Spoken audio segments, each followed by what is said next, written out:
Listo. Entonces, estábamos mirando con algunas de las ticas. Pero la primera unidad se denomina como comunicación de datos, un sistema de comunicación y sus partes. Y por acá tenemos el espectro electromagnético. Les preguntaba por qué creen importante estudiar el tema. Y pues la razón está aquí abajito. Porque nosotros tenemos medios de transmisión alámbricos e inalámbricos. Inalámbricos no debería llegarnos directamente a la cabeza, no a la mente. El medio es como el Wi-Fi, ¿cierto? Pero hay otros que se soportan en elementos telemáticos, por ejemplo, la radio, eh, las redes celulares, por ejemplo, los datos que utilizamos, y hay muchas cosas, el Bluetooth, por ejemplo, y hay muchas cosas que nos permiten a nosotros transmitir información a través del espectro electromagnético. Y resulta que esto tiene una teoría detrás, por eso es que nosotros escuchamos la AM o la FM, o incluso en FM o en AM tenemos unos numeritos de las emisoras, ¿cierto? La 94.5, la 81.1. Esos elementos son estudiados en esta parte de aquí de las señales y el espectro electromagnético. Si miramos por acá un grafiquito, espérenme que cerré todo. Bueno, aquí busquemos.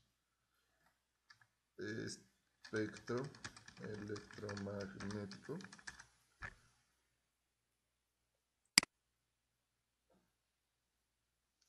Miren, por allá nos vamos a encontrar cosas como esta. Miren que aquí está la frecuencia en hertz, la temperatura de los objetos para esa radiación, y por acá tenemos diferentes ondas, ¿no? Aquí en este de acá, en este grafiquito, podemos encontrar el espectro, bueno, pero este es visible, bueno, también tiene mucho que ver, ¿no? Con el espectro visible del electromagnetismo.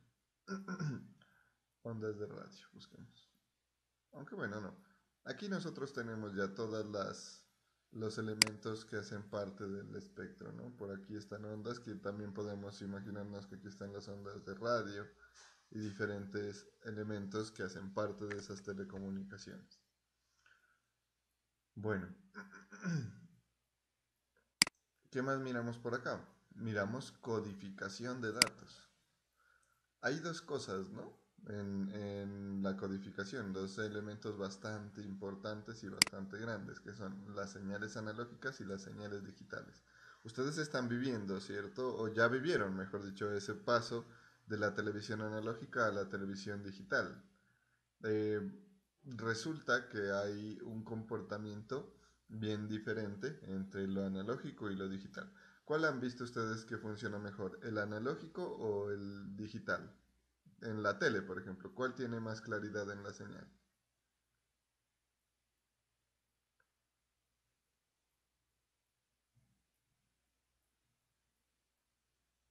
¿El digital, profe? Ajá, el digital se suele observar mucho más clarito e incluso en nuestra señal digital tenemos canales HD, ¿cierto?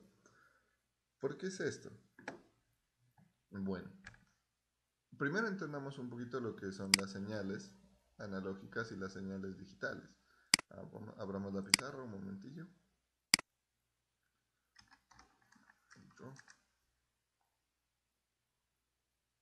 Porque eso es importante conocerlo.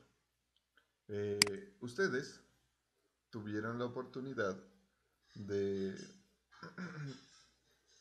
de trabajar, no sé si tendrían la oportunidad de utilizar el internet a través del cable del teléfono. ¿Alguien tuvo eso? ¿Vivió esa experiencia?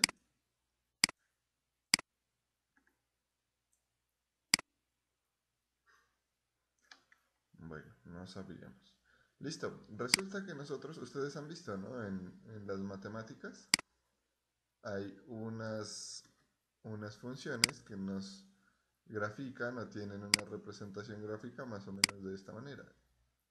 Algo así. Bueno, me va a salir bastante chueca, pero es más o menos así. Esta es una curva que perfectamente puede representar una señal analógica. ¿Por qué analógica? Porque esta es una señal continua. Miren, aquí hay una continuidad que si graficamos de 0 hasta 5, aquí podemos decir que tiene un valor diferente en este punto, tiene un valor diferente que en este punto de aquí y que en este punto de acá, ¿cierto? A lo largo de toda la curva tenemos una variación, un valor diferente. Mientras que la señal digital funciona de otra manera. Viene así y sube hasta 5. Se mantiene ahí y baja hasta 0. Sigue así y sube hasta 5. Puede que se mantenga durante 2 iteraciones. Entonces aquí y aquí viene otro. Así y baje. Luego aquí suba. Y así sucesivamente. Entonces, ¿qué pasa? Este procesamiento de una señal analógica procesa una señal continua que tiene valores continuos, mientras que la señal digital, miren que en este punto y a lo largo de todo esto va a tener un mismo valor, ¿no? 0, 0, 0, 0 hasta aquí. De aquí a acá tiene valor de 1 directamente, de 5, perdón.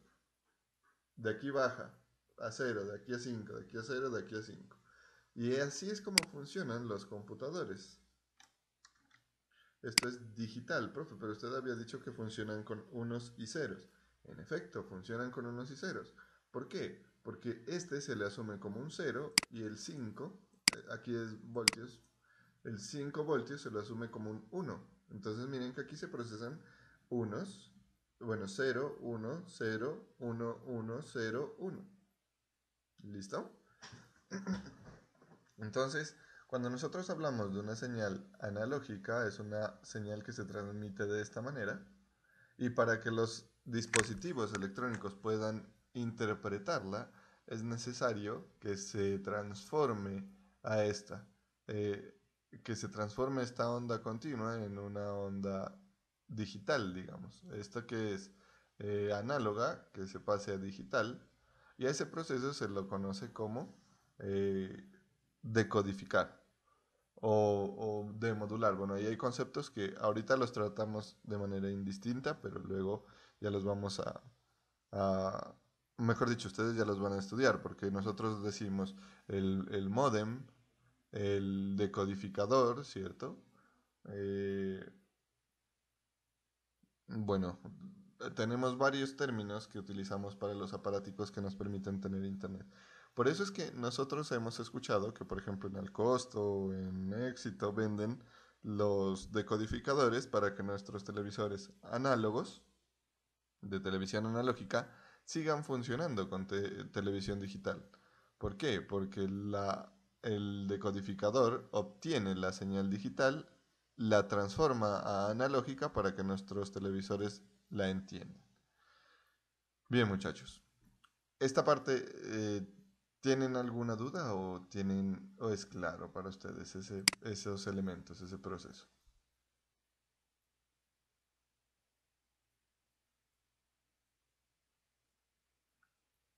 Pues hasta ahora sí va quedando claro, profe. Perfecto, Leo. Bueno, y por esa razón, miren que aquí en codificación de los datos, esto es lo que se transmite. Estos de aquí son los datos. Estos son los datos que se transmiten. Entonces, por esa razón, miren que aquí hay técnicas de codificación, modulación y tipos de modulación, porque esas transformaciones de las señales son codificadas y moduladas o demoduladas. Bueno, y hay una sección de espectro expandido. Entonces, vamos a hacer la pausita. Yo voy a dejar a Leder como anfitrión de la sala. Y una vez yo finalice el proceso de entrevista, me demoro más o menos, yo creo que a las 7:45 ya vuelvo a estar en conexión. ¿Listo? Me esperan un ratico, muchachos. Y les agradezco muchísimo. Ya voy a poner a Leder como host. No es necesario que se vayan a salir de la sala. Yo me conecto nuevamente aquí a la sala. Y menos tú, Leder, porque a ti te voy a dejar como anfitrión.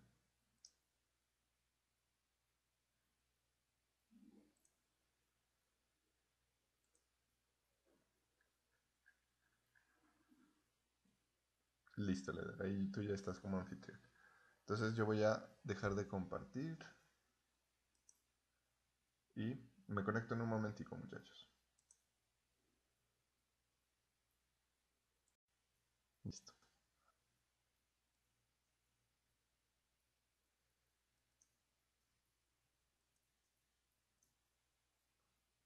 Ahí observan mi pantalla, ¿cierto?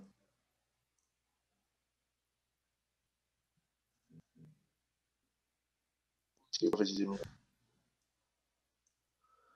Listo, entonces mira, vamos. Existe la parte de la codificación, la modulación, la modulación. Y tenemos también a que son las interfaces. Obviamente nosotros aquí conocemos el cable de red, digamos el Wi-Fi, el puerto USB, bueno, diferentes interfaces de comunicación, pero no conocemos la parte formal de cómo funcionan, de cómo están estandarizadas, cuáles son los protocolos, todo ese tipo de elementos los desconocemos. Entonces también es algo que se inicia a estudiar en este punto.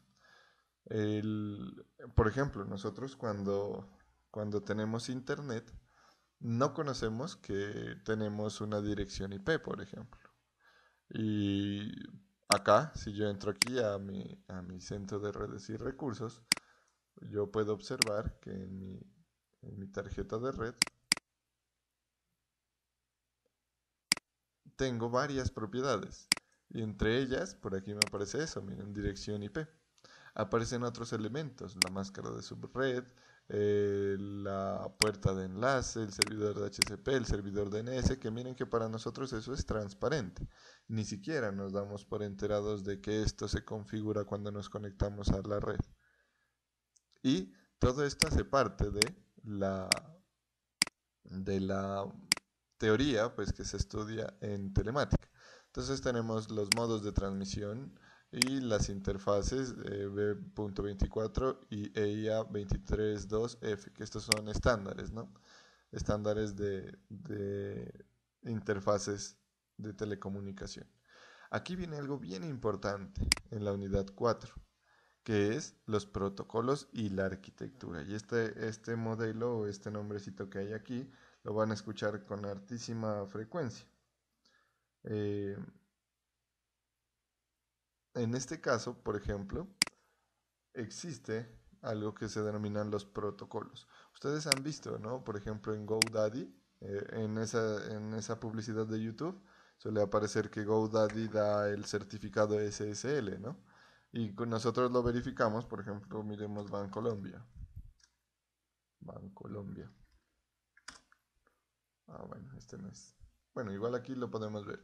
Que el candadito, ¿cierto? Que aquí aparece el candadito y esto indica que es seguridad. ¿Por qué? Porque en realidad se está trabajando con un protocolo de seguridad, que es el protocolo HTTPS. Si yo lo quito de aquí y lo copio y lo pego, miren que acá me aparece, ¿no? HTTPS. Que ese es un protocolo de comunicación, en ese caso orientado a la web. Existen otros protocolos y una gran cantidad de protocolos que permiten que nosotros nos comuniquemos. En ese punto me gustaría preguntarles a ustedes qué o cómo sienten, qué se imaginan cuando hablamos de protocolo.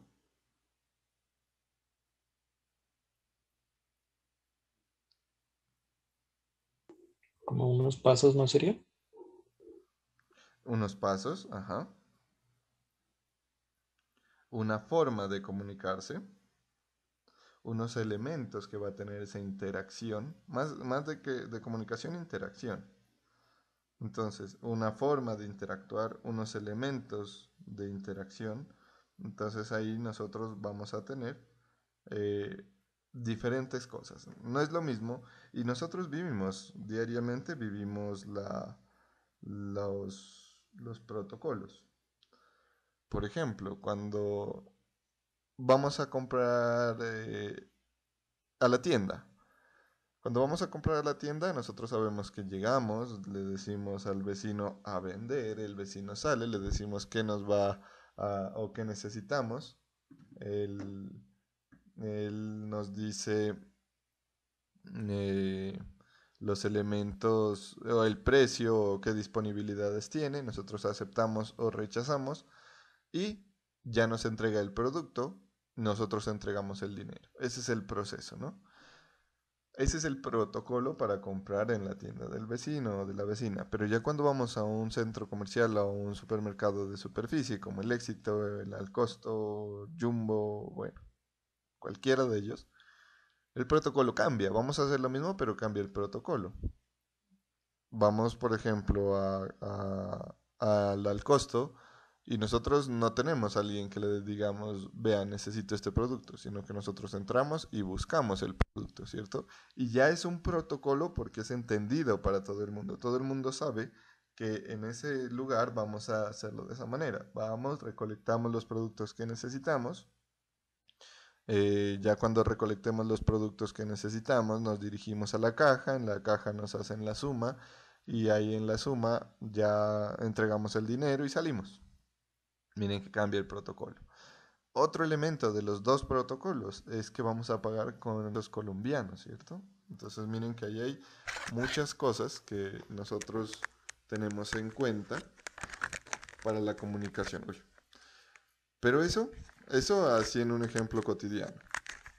Sin embargo, en los protocolos, ya en la vida diaria, en las telecomunicaciones, ya es una forma completamente diferente. Por ejemplo, ese numerito que yo les mostraba hace un momentico, que es la IP, ese es un protocolo universal, bueno, más que universal, mundial, digámoslo, porque es la forma como nosotros nos etiquetamos en Internet.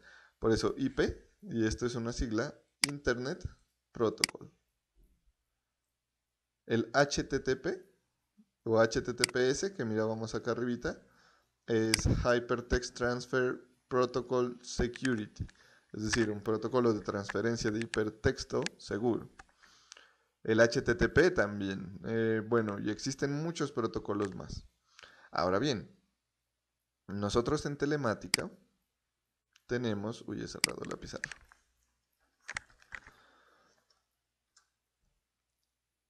Así como nosotros mirábamos en los sistemas operativos, que habían como unas capas, ¿cierto?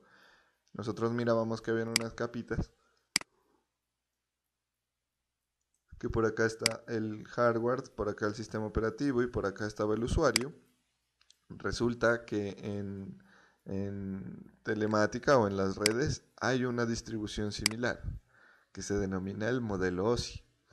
Entonces van a haber elementos orientados a diferentes capas del modelo OSI, a la capa de usuario, a la capa de transporte, a la capa de datos. Y el modelo OSI es el siguiente. Modelo OSI. Miremoslo por aquí. Es como la forma en que van organizándose las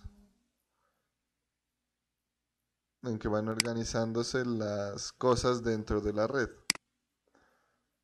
Cómo interactúan los elementos de las redes informáticas. A ver esta imagencita, permítanme por acá.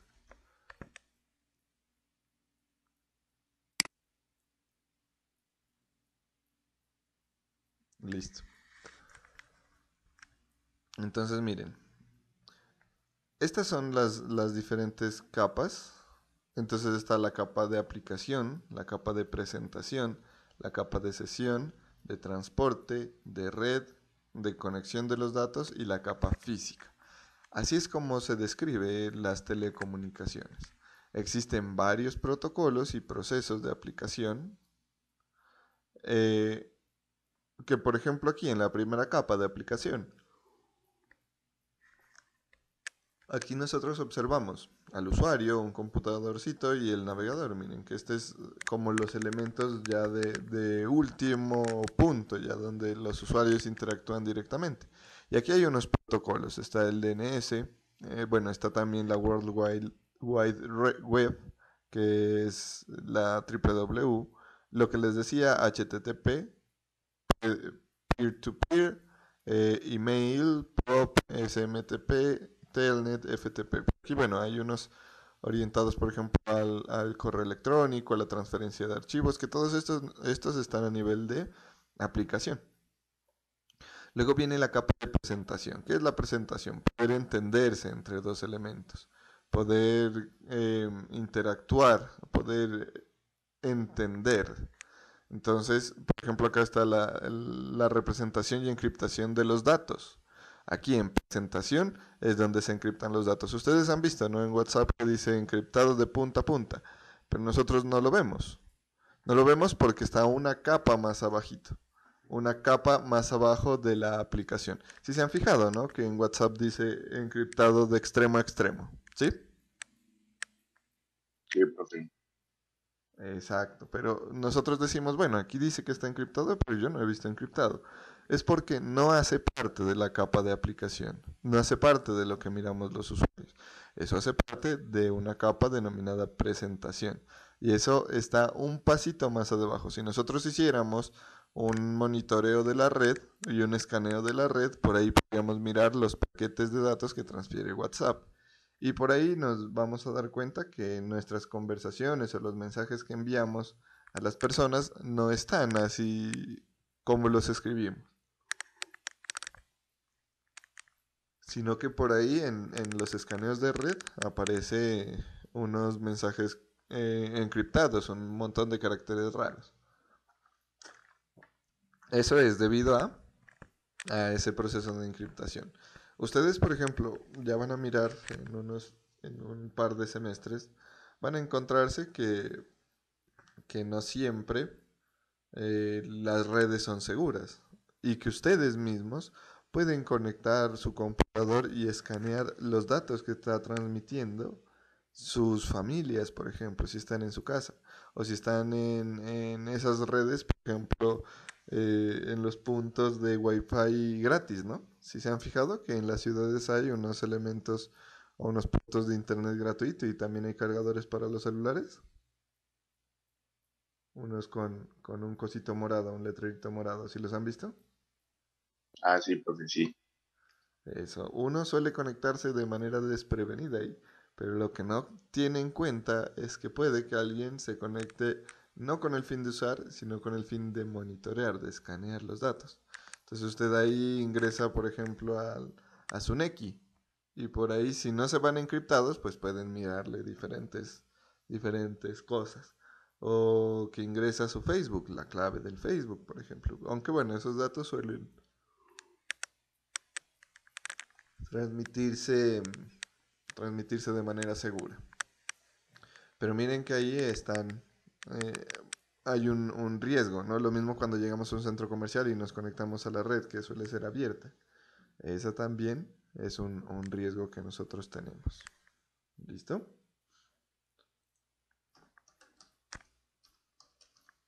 Muy bien. Por acá luego viene otra capa, que es la capa de sesión. Entonces hay tecnologías destinadas al manejo de sesiones. Miren que por aquí aparece algo que dice TCP, por aquí SIP, RTP, RPC. Que estas son tecnologías pues orientadas a la interacción entre dos elementos, conociendo algo que se denomina la sesión. Entonces, por ejemplo, aquí, el icono nos dice que hay como un puentecito, ¿no? Entre los dos elementos. Ese puentecito quiere decir que estos dos están entendiéndose de manera directa. Luego, la capa de transporte, que ya hace referencia a que los datos van desde un punto a otro. Entonces aquí interactúan los decos o los modem que van transmitiendo la información. Es decir, eh, cómo hacer o qué elementos intervienen para que el mensaje que yo envío desde mi celular llegue hasta el grupo de WhatsApp que nosotros tenemos y les llegue a todos ustedes. Entonces ya más abajo, y miren que cada vez nos vamos acercando más a la parte del hardware. Por aquí ya viene el network, acá en transporte tenemos protocolos como TCP, UDP, STSP, SCTP, SSL, que estos son de seguridad, y TLS. Luego en la red ya son configuraciones y confirmaciones, ¿no? Entonces aquí hay algunos elementos de la parte de la lógica de cómo se asignan direcciones. Entonces miren que aquí aparece la parte de la IP para saber direccionarse. Otra forma es el ARP, IPsec y CMP, que esto es lo que permite que se confirmen la llegada de los mensajes de los paquetes. IGMP y OSFP. Datalink, entonces ya es conexión de los datos. Y aquí hay una cosita importante, porque si bien acá trabajamos con direcciones, esas direcciones de aquí pueden ser dinámicas, pueden cambiar, ¿no? Puede que yo hoy tenga una dirección, mañana otra dirección. Pero hay una dirección física, aquí, que se llama MAC, que casi todos los dispositivos la tienen. Ustedes en sus celulares la tienen, en los computadores la tienen, en cualquier cosa que se conecte a una red, bien sea internet o Bluetooth o qué sé yo, diferentes tipos de redes, van a tener una dirección MAC, que esa es única en el mundo. Entonces, es como decir, digamos, a ver, ¿cómo lo ejemplificamos?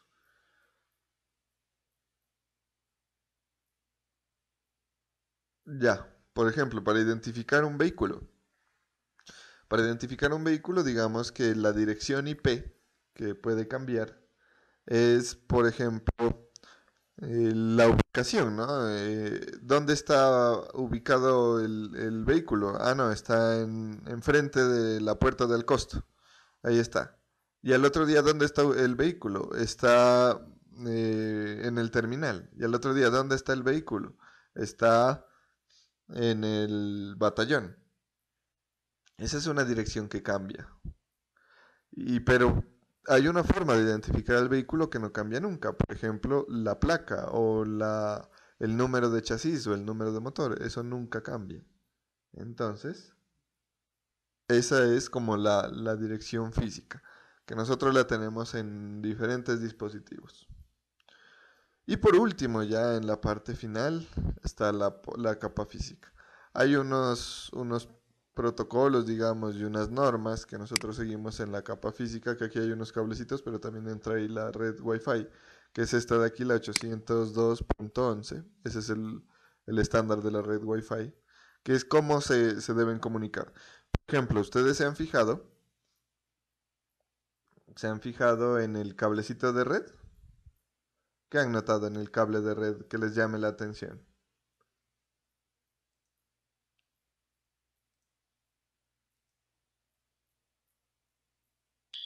El orden de los colores del cable de red. Ajá. mm, ya eso. Bien, ¿alguien más ha notado algo que le llame la atención en los Yo, cablecitos de red?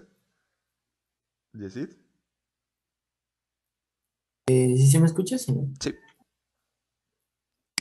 No, pues, a ver, hay uno pues que es, por decir así, normal y hay uno que es de alta velocidad, algo así, pero tienen diferente estructura. ¿En los cables de red? Ah, ya, ya, ya, ya, la categoría. Sí. Bueno, exacto. Miren que ahí ya iniciamos a mirar varias cosas, ¿no? Eh, por ejemplo, lo que decía Hader, ¿no? El, cómo es el orden de los cables, porque si nosotros miramos, 35. Si nosotros miramos, el cablecito tiene un montón de pines, en total son 8 pines. Y ahí vienen conectados las punticas de los cables. ¿Y en qué orden? Entonces resulta que ese orden uno no se lo inventa, no lo pone como uno quiera, sino que ya hay una norma. Entonces dice, hay dos estándares, hay el estándar B y el estándar A. El estándar B dice que se conecta blanco-naranja, naranja, blanco-verde, azul, blanco-azul, verde, blanco-café, café. En este orden se conectan cuando trabajamos en el estándar B. Y en este orden de acá cuando trabajamos en el estándar A. Parece que no cambiara, pero sí, miren.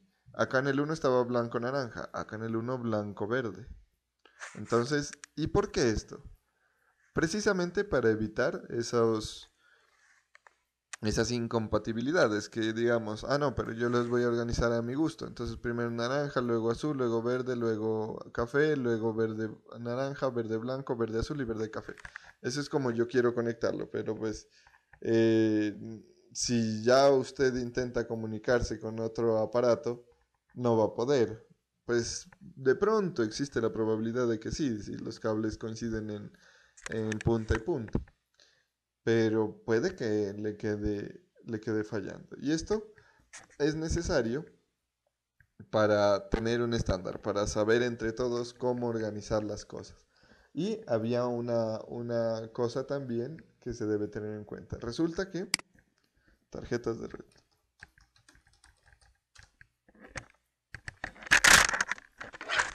Perdón. Resulta que estos dispositivos que miramos aquí, estas tarjetas de red, pues han tenido varios fabricantes, ¿no? Entonces, un fabricante sabe que por el pin 1 se transmite un dato, por el pin 2 se transmite otro dato, por el pin 3 otro y así hasta el 8. Y se necesita comunicar dos máquinas, digamos que una máquina tenga esta tarjeta de red y otra máquina tenga esta tarjeta de red de acá. Entonces, para que puedan comunicarse las dos máquinas, deben ponerse de acuerdo. Y el ponerse de acuerdo es que los cables estén de manera adecuada. ¿Y por qué hay dos estándares? ¿Por qué no hay uno? Por esas diferentes tecnologías. Resulta, ustedes lo han visto también, por ejemplo, los procesadores de los iPhone son diferentes a los procesadores de los Android. Y son dos tecnologías bastante importantes que hay en el mundo. Entonces ya como que para decir, no, vamos a utilizar solo este, es muy complejo. Entonces como las dos ya tienen fuerza, tienen que buscar caminos de compatibilidad. Y lo mismo sucedía con las tarjetas de red. Entonces, como habían dos formas de trabajar diferentes, entonces piensen en esto. Pensemos en que por el pin 1, esta tarjeta de red recibía el cable positivo y por el pin 8 recibía el cable con corriente negativa. Bueno, aquí los puse al revés, ¿no? Puse el negro en negativo y el rojo en positivo. Pongámoslos al revés. Pongámoslos al revés. Entonces aquí este es negativo. Por este pin de aquí negativo. Digo positivo. Y por este pin de acá negativo.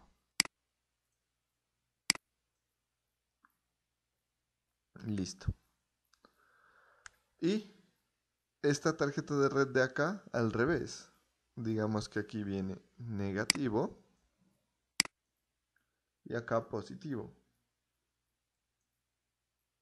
Positivo.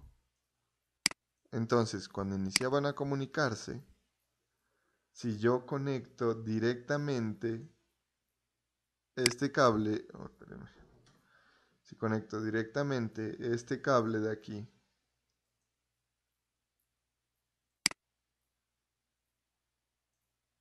con este cable de acá y este cable de aquí con este cable de acá, a ver, negativo, positivo, no, al revés.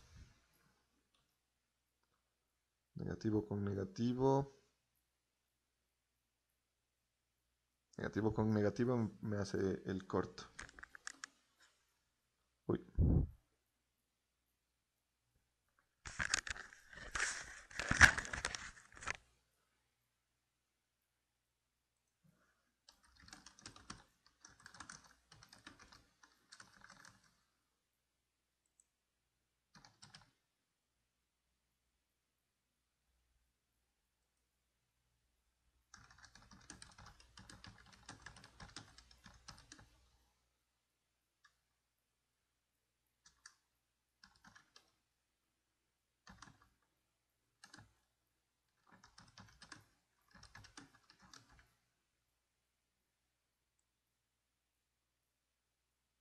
Listo. Ah, bueno, les voy a compartir mi pantalla.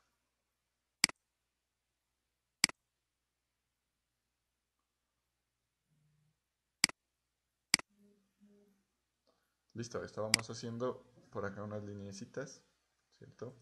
Bueno, en esencia era que si yo conecto un cable de aquí con otro cable de acá y los dos hacen corto, si yo por aquí tengo una corriente positiva y por acá tengo una corriente negativa y hacen corto, ¿qué pasa? Se queman las dos tarjetas de red. Entonces esta se va a la basura y esta de aquí se va a la basura. Y como esos dos fabricantes pues tenían, bueno, en realidad eran varios, ¿no? Pero como esos dos fabricantes tenían esos problemas, entonces se dijo, ah, no, pues vamos a tener el que me permite comunicar a esta con esta misma, a esta marca con esta misma marca, y a esta marca con esta misma marca, y también vamos a coger este de aquí, como es solo es un cablecito el que hay que invertir, entonces vamos a tener otra norma en la cual estos dos cables estén invertidos. Y listo, nos podemos conectar y ya evitamos ya evitamos quemar las tarjetas de red. Por eso es que existen esas dos normas, la norma A y la norma B, para evitar pues las quemaduras de las tarjetas. Ahora bien, lo que nos decía Yesid también es muy cierto, es muy real. La categoría del cable, categorías de cable, UTP. La categoría del cable influye mucho en la transmisión y más que en la velocidad, en la seguridad de la transmisión y en la durabilidad en el tiempo. Porque, por ejemplo, no es lo mismo tener un cablecito y ustedes de pronto, si ya han tenido que comprar cable de red, han visto que hay unos que son bien delgaditos y otros que son más anchos y más rígidos, se lo siente. Entonces, miren, aquí está la diferencia. La categoría 5E, pues es una categoría bajita, vienen el cable normal, una recubierto con caucho, pero vienen los cuatro pares, perdón, de cables así suelticos. En la categoría 6 ya se tiene esta crucecita de plástico que me sirve a mí para separar cada uno de los cables. En la categoría 6A ya vienen recubiertos con una malla, ¿listo?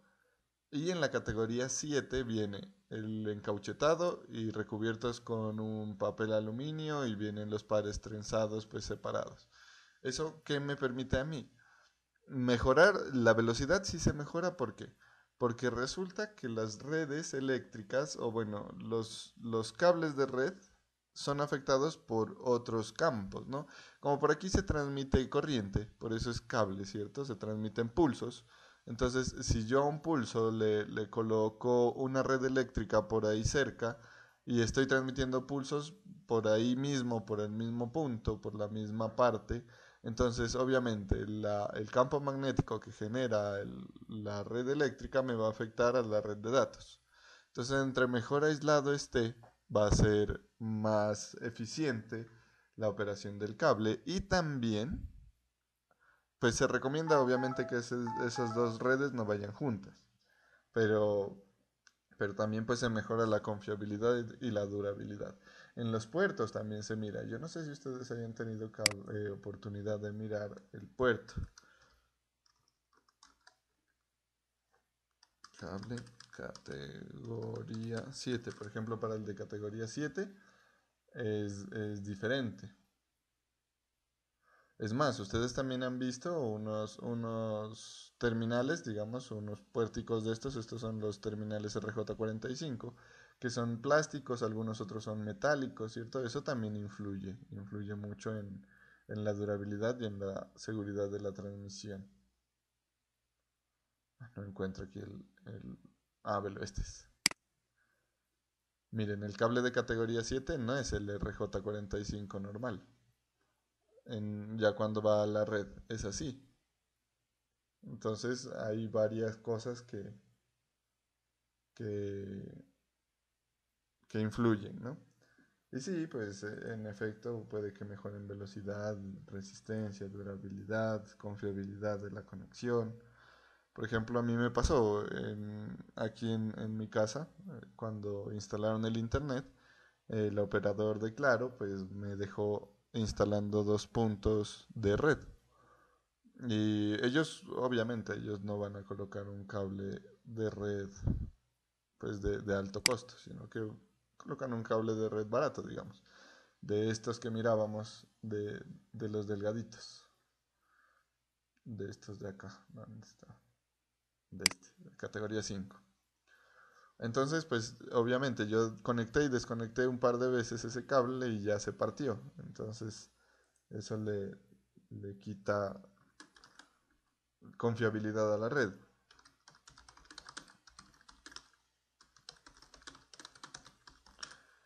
Y obviamente hay otros cables que son certificados. Por ejemplo, esos que nos entregan a veces con los routers que compramos, que viene el cauchito aquí fundido junto con el RJ45, esos son certificados que tienen una duración altísima y no se parten tan fácil o no se arrancan tan fácil tampoco. Bueno. Listo, eso estábamos hablando ya en la parte del modelo OSI, ¿no? Entonces miren que las redes no es solamente conectarse a internet y ya estuvo, sino que tenemos un montón de cosas, un entramado bastante complejo y con varios elementos a tener en cuenta para que esas redes funcionen. Por acá, ¿dónde está categoría SRJ modelo OSI? Aquí estamos. Por acá tenemos las normas, ¿no? Miren que aquí abajito dice RJ45 y por acá dice DSL y acá el 802.11, que este es el estándar de la red Wi-Fi también. Entonces, eso es como parte de lo que se estudia en una sola unidad, miren, en un tema de una unidad. Y se estudia en particular el modelo TCP/IP, que es como la mayoría de cosas a través de Internet funciona. Pues todo funciona con dirección IP. Y el TCP, que es, a ver, creo que es Transfer Protocol, Transfer Connection Protocol, a ver, no recuerdo la sigla de TCP. TCP. Protocolo de control de transmisión. Protocolo de control de transmisión, que también es protocolo, es formas de entenderse. Formas de entenderse en, la, en las redes.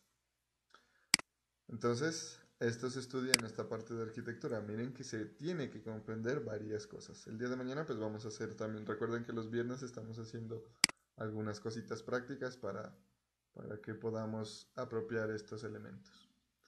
Bueno, por acá ya hablamos del nivel físico y de enlace de los datos. Acuérdense que esta es una de las capas del modelo OSI y cómo se controla el flujo de datos en este nivel. Cómo se controlan esos flujos en las tarjetas. Cómo se detectan los errores. Resulta que, por ejemplo, bueno, por acá también protocolos para el control de enlace de datos.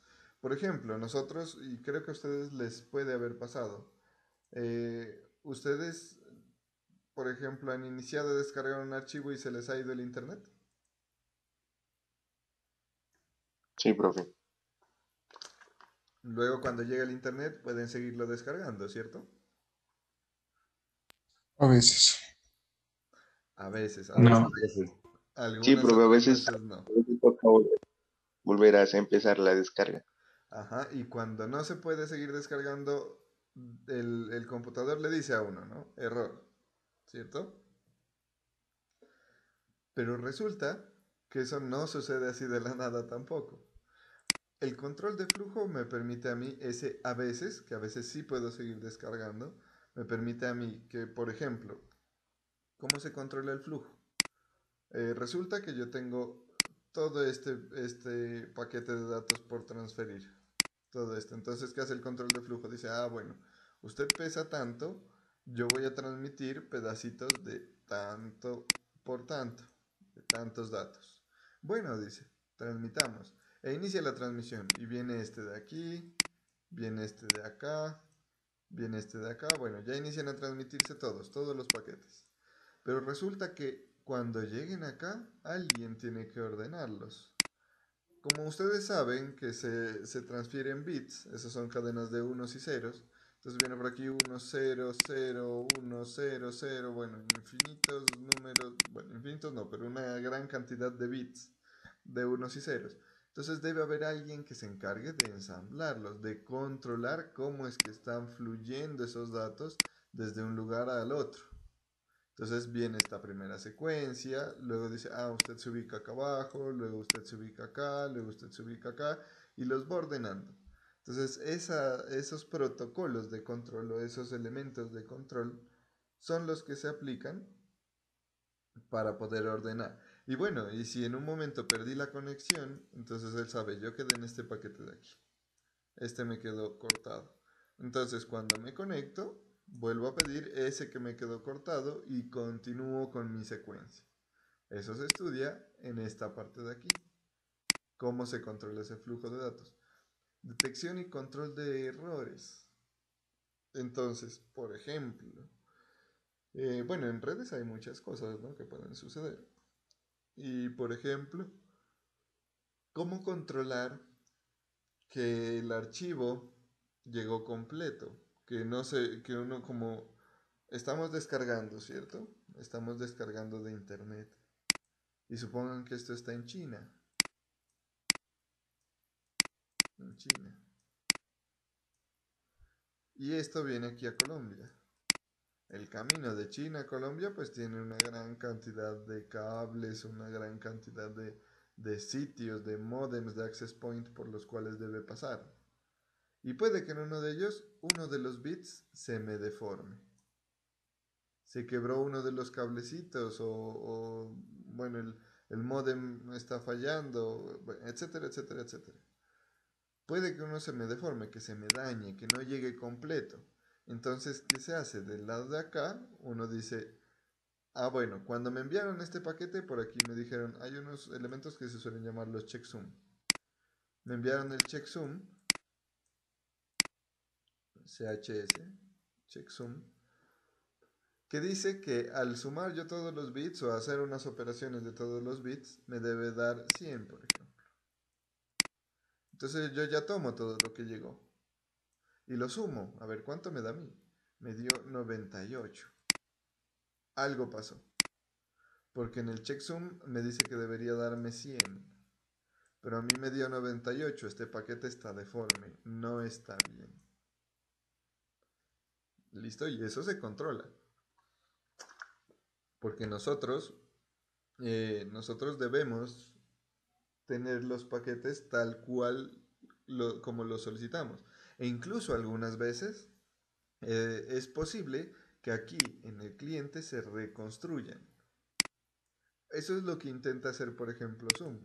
Ustedes cuando yo tengo problemas de internet o en algunas ocasiones ustedes tienen inconvenientes de internet, por allá se inicia a escuchar robótico, ¿sí? Y partecitas se entiende. ¿Eso es por qué? Porque los protocolos de Zoom intentan reconstruir un poquito con los datos que llegaron, con lo que llegó, intenta reconstruir qué es lo que debió transmitirse. Por eso se escucha robótico, porque si no intenta reconstruirse, pues no se escucharía nada. Se escucha deforme con un poco de comprensión. Entonces, eso es lo que se hace aquí. Obviamente, entre mayor procesamiento se haga en la reconstrucción y en la verificación, va a ser más lento el proceso, ¿no? Y bueno, los protocolos para el control de enlace de datos, pues hay protocolos orientados a conexión y protocolos no orientados a conexión, que de ello depende pues también la velocidad en transferencia. Eso ya lo van a mirar. Miren que estas primeras partes son como conceptuales, ¿no? Como para entender qué es qué cosa. Y luego viene algo denominado las redes de área local. Que esto es bien bonito y bien chévere porque uno ahí inicia a entender lo que tiene en la casa y lo que tiene en las aulas y lo que tiene cuando uno va a empresas o a la EPS o qué sé yo, a diferentes partes, inicia a fijarse en cosas que a veces uno no se da cuenta. Aquí se estudian los tipos de redes, ustedes lo han visto, ¿no? Cuando en Windows le sale un mensajito de configuración del firewall, le suele decir ajustar para configurar la red de área local, la red doméstica, red pública, ¿cierto? Entonces, esos son algunos tipos de redes, aunque bueno, aquí se estudian otros elementos con mayor detenimiento. ¿Cómo, cómo formar redes de datos, obviamente, ¿no? ¿Cuáles tecnologías existen en la parte LAN? Este LAN quiere decir Local Access Network, red de área local, perdón, Local Area Network, red de área local, que es prácticamente como nosotros solemos organizar en empresas que nos contratan o en nuestra casa. En nuestra casa todos tenemos una red de área local.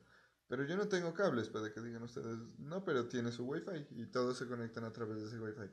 Usted podría interactuar desde su celular hacia el computador. Mañana vamos a hacer un pequeño ejercicio, algo así. Desde su celular con el computador, usted perfectamente podría ingresar a través de la red de área local porque se conocen. Ahora sí, existen estándares de la IEEE 802 que usualmente estos son para la parte inalámbrica. Todos los 802, hemos visto algunos, ¿no? El 802.11, por acá creo que miramos. No, en el de... En el OSI. Ahí está, por ejemplo, el Wi-Fi, está el Bluetooth, están... Bueno, que recuerde esas dos en esencia. Y las redes de área local inalámbricas. Así como nosotros tenemos redes de área local cableadas, existen redes de área local inalámbricas. Cómo configurarlas, cómo crearlas, cómo funciona. Ahí van a estudiar unos servicios que son los de HCP, cómo hacer NAT, que bueno, es como tomar una red y dividirla en pequeñas redes. Y por acá tenemos unos elementos de interacción en los niveles físicos y de enlace, que son los dispositivos de interconexión de redes. Entonces, ahí, ¿qué se estudia? Por ejemplo, nosotros llamamos indistintamente, ¿no? Decimos rayos.